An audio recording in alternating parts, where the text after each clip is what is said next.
جب آپ scattered thinking کرتے ہیں کہ بکھری ہوئی سوچیں ہیں، خیال منتشر ہے آپ کا، تب آپ کے کام مکمل نہیں ہوتے. اور زندگی میں بڑے کام کرنے ہو تو ہمیشہ فوکس تھنکنگ کرنی چاہیے. ایک مرتبہ میرا کسی جگہ بیان تھا طلبہ میں، ان کا یہ تھا کہ مفتی ہم مستقبل میں کیا کریں، ہم بہت کچھ کرنا چاہتے ہیں. تو میں نے پوچھا کہ آپ کیا کیا کرنا چاہتے ہیں؟ تو انہوں نے کہا جی ہم یہ ایک لسٹ بتا دی. ایسا ہی ہے کہ سب کچھ ہی بننا ہوتا ہے. میں نے کہا اچھا چلے آپ یہ بتائیں کہ ہمارے جو بزرگ ہیں اگر ہم ان کا تجزیہ کر لیں کہ کس بزرگ نے کتنے کام کیے. صحیح. یعنی ایک ہے ایک کام اور اس میں آگے بہت تنوع اور بہت ورائٹی اس کے اندر. ایک یہ ہے کہ 20 قسم کے کام کی ڈائیورسٹی بہت زیادہ. ایک ہے مثال کے طور پہ تصنیف کا کام، کتابیں لکھنا. ایک ہے تقریر کا کام، بیان کرنا. ایک ہے تدریس کا کام، طلباء کو پڑھانا. ٹھیک. تو میں نے کہا آپ ذرا اس کو سامنے رکھے، مجھے کچھ بڑی ہستیوں کے بارے میں بتائیں. امام اعظم کتنے بڑے مقرر تھے؟ نہیں. صحیح. تو امام اعظم ہے، ان کی صلاحیت اور ولایت، وہ تو فقہ میں کام کیا. تو میں نے کہا امام اعظم کی کتنی تصنیفات ہیں؟ ایک دو ہی ہیں. اس کا مطلب یہ ہوا کہ امام اعظم اتنی بڑی ہستی، اتنی صلاحیتوں والے، لیکن انہوں نے زندگی میں فقہ پر فوکس کیا اور پوری زندگی وہی کام کیا اور اس کا رزلٹ دیکھیں. واہ کیا خوب ہے، کیا خوب ہے، ماشاءاللہ. وہ تصنیفات نہیں کر سکے. ٹھیک. اچھا اس کے بعد میں نے کہا علامہ سیوطی رحمۃ اللہ علیہ کتنے بڑے مدرس تھے اور کتنے بڑے مقرر تھے؟ تو کہہ رہے ہیں نہیں وہ اتنے بڑے مصنف تھے. میں نے کہا وجہ یہ ہے کہ وہ تصنیف ہی کرتے تھے. چونکہ تصنیف ہی کی ہے تو لہٰذا ان کی کتابوں کی تعداد تقریباً 1300-1400. ماشاءاللہ. تو یہ جو اتنی کتابیں لکھی ہیں تو سنگل فوکسڈ ہو کر ایک ہی کام کیا انہوں نے. اچھا میں نے کہا اعلیٰ حضرت کی تقریروں کے کتنے مجموعے ہیں؟ آپ نے بیانات کیے اور آپ کے بیانات کا بڑا ایک لوگوں کے اندر وہ تھا، شہرہ تھا کہ جناب اعلیٰ حضرت کا بیان ہو رہا ہے، چلو اعلیٰ حضرت کا بیان سننے چلو. نہیں ایسا تو کچھ نہیں سنا. اچھا میں نے کہا اعلیٰ حضرت نے کتنی تدریس کی ہے؟ نہیں کی. تو میں نے کہا اس کا نتیجہ یہ ہوا کہ کتابیں لکھی کیونکہ فوکس کتابیں لکھنے کے اوپر تھا.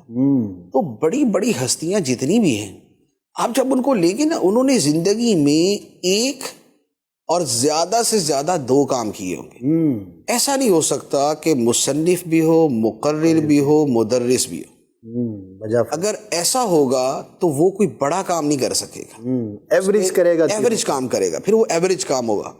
تو کام جو مکمل ہوتے ہیں وہ بھی فوکس تھنکنگ سے ہوتے ہیں اور جو بڑا کام ہوتا ہے وہ بھی فوکس تھنکنگ سے ہوتا ہے. تو یہ جو ہر فن مولا بننے کا شوق ہوتا ہے نا کہ میں سارے علوم کا بھی ماہر بن جاؤں اور پھر میں سارے شعبوں کے اندر کام بھی کروں. صحیح. تو ایسا بندہ پھر کچھ بھی نہیں بنتا. علامہ ابن جوزی علیہ رحمہ کی ایک بڑی خوبصورت کتاب ہے سید الخاطر. سید الخاطر نا انہوں نے اپنے تھاٹس کو ایک جگہ جمع کیا ہے. یعنی وہ کہتے تھے بعض اوقات میرے دماغ میں کوئی سوچ آتی ہے اور بڑی خوبصورت ہوتی. صحیح. لیکن اگلے دن میں بھول جاتا ہوں. تو میں نے کیا کیا کہ میں نے اپنی ڈائری بنانا شروع کر دی کہ جو سوچ آئے گی نا میں لکھ لوں گا. بعد میں 15-20 دن بعد اس کو فیر کر لوں گا، تھوڑا سا ان ڈیٹیل کر لوں گا، پھر اس پہ کام کرنا ہوگا. تو اس طرح انہوں نے اپنے خیالات کو جمع کیا اور اس کتاب کا نام رکھا سید الخاطر. واہ. سید الخاطر میں فرماتے ہیں کہ میں نے سوانح پڑھی، میں نے حالات زندگی پڑھے بزرگوں کے، محدثین کے، مفسرین کے، صوفیاء کے. جب میں نے محدثین کو پڑھا تو میرا دل کیا کہ میں ان جیسا بڑا محدث بنوں. جب میں نے مفسرین کو پڑھا تو میرا دل کیا ان جیسا بڑا مفسر بنوں. جب میں نے صوفیاء کو پڑھا تو میں نے کہا یار ان جیسا میں پرہیزگار، متقی، صاحب باطن، صاحب کشف و کرامات بنوں. جب میں نے عمرا کے حالات پڑھے تو میرا دل ہوا کہ اتنا پیسے والا بنوں. لیکن وقت کے ساتھ ساتھ مجھے یہ سمجھ آیا کہ یہ سارے کام کرنا ایک انسان کے بس میں نہیں. صحیح. لہٰذا طریقہ یہ ہے کہ میں چند ایک چیزیں منتخب کروں اور پھر وہی کروں. واہ. پھر آپ نے کیا کیا کہ آپ نے جو بیسک علوم ہیں ان کو پڑھا. صحیح. اور اس کے بعد جو سب سے زیادہ کام کیا وہ تصنیف کا کیا. اسی لیے آپ کی جو کتابوں کی جلدیں بنتی، تعداد نہیں، جو جلدیں بنتی ہیں وہ 2000 ہیں. 2000 اور جو کتابیں ہیں وہ تقریباً 300-350 کے آس پاس ہے. بڑی بڑی ضخیم کتابیں ہیں اور اکثر و بیشتر حدیث کے حوالے سے، تفسیر میں بھی ہیں، حدیث میں بھی ہیں. تو انہوں نے تصنیف کے اوپر فوکس کیا.